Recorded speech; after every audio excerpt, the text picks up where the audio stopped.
That was the moment that would change everything. But she didn't know that yet. It was 9:07 a.m., the exact time Riya always arrived. The small bell above the cafe door chimed, drawing a quick glance from the barista behind the counter. He didn't need to ask for her order anymore. By the time she reached her favorite corner seat, a cappuccino was already being prepared, extra cinnamon on top, the way she liked it. The cafe was dimly lit, cozy, with a smell of fresh bread and roasted beans thick in the air. A jazz playlist hummed softly in the background, interrupted only by the occasional hiss of the espresso machine or the murmur of hushed conversations. Riya liked that. Noise that didn't demand anything from her. She placed her worn leather journal on the table. Its pages were stuffed with handwritten observations, thoughts, old receipts, and a few photographs she never showed anyone. One of them was of a younger Riya, hand in hand with a boy, her brother, outside a train station. Their smiles were bright, but now it felt like another life. As she opened the journal, her pen hovered over the page, stuck in the same moment she always returned to. The last entry was a list she had never finished. Reasons I left.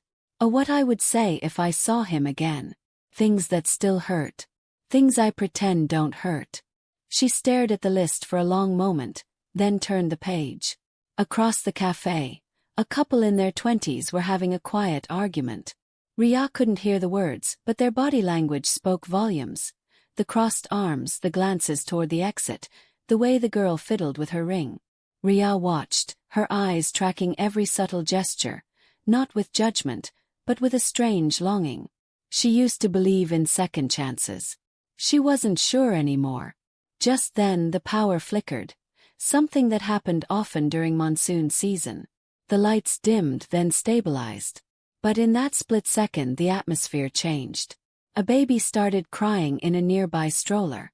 A man cursed under his breath as he spilled hot coffee on his laptop. And outside, the clouds cracked open, letting loose a heavy, unforgiving rain. Riya didn't flinch. She liked the rain. It meant people stayed longer. And sometimes it meant interesting people showed up. Right on cue, the cafe door opened again.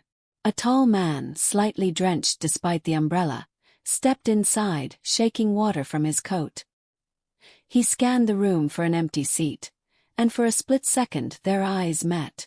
She quickly looked away. That was the moment that would change everything. But she didn't know that yet.